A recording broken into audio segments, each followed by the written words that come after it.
চট্টগ্রামের মদুনাঘাটে ব্যবসায়ী আব্দুল হাকিম হত্যাকাণ্ডে জড়িত আরও 2 জন সহ মোট 6 জনকে গ্রেপ্তার করেছে পুলিশ।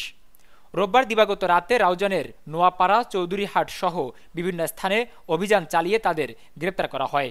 এ সময় হত্যাকাণ্ডে ব্যবহৃত 4টি বিদেশি পিস্তল, একটি রিভলভার, একটি চায়না রাইফেল, একটি শটগান, 49 রাউন্ড রাইফেলের গুলি, 17 রাউন্ড শটগানের কার্তুজ, 19 রাউন্ড পিস্তলের গুলি, 7টি ম্যাগজিন, 2টি দেশীয় রামদা, একটি রকেট ফ্লেয়ার, 50 পিস ইয়াবা ট্যাবলেট ও 350 গ্রাম গাঁজা এবং 97,000 নগদ টাকা উদ্ধার করা হয়। অন্ধকারের কারণে আমরা সবকিছু করতে না পেরে জায়গাটিকে আমরা কর্ডন করে রাখি। আমরা রাতে কর্ডন করে যখন ভোরের বেলা যখন সূর্যালোক পাওয়া যায় তখন আমরা সবাই মিলে কাজ শুরু করি এবং সেই কাজ করতে গিয়ে আমরা পুলিশের লুণ্ঠিত একটি চাইনিজ রাইফেল এবং একটি শর্টগান উদ্ধার করতে সক্ষম হই। এর মধ্যেই এদের একটা মাদকের সম্পৃক্ততা ছিল।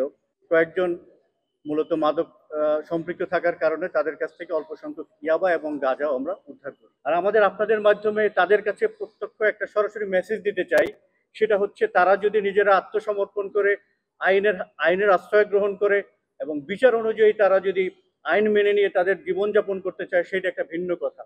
এর যদি ব্যত্যয় ঘটে এবং পরবর্তীতে তারা যদি আবারও কোনো অপরাধ সংগঠন করতে চায়, আমরা পুলিশ সর্বোচ্চ কঠোর অবস্থানে যাব। এর আগে হত্যাকাণ্ডে জড়িত থাকার অভিযোগে 4 জনকে গ্রেপ্তার করা হয়েছিল।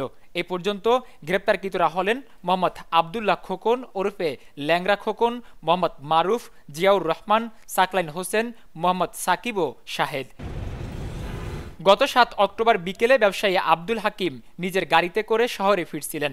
মদুনাঘাট ব্রিজের পশ্চিম পাশে পৌঁছালে মোটরসাইকেলে আসা অজ্ঞাতনামা সন্ত্রাসীরা তার গাড়ির সামনে এসে এলোপাতাড়ি গুলি চালায়। গুলিবিদ্ধ অবস্থায় হাসপাতালে নেওয়ার পর তিনি মৃত্যুবরণ করেন। নুরনবী শাওন, দৈনিক পূর্বকোণ, চট্টগ্রাম।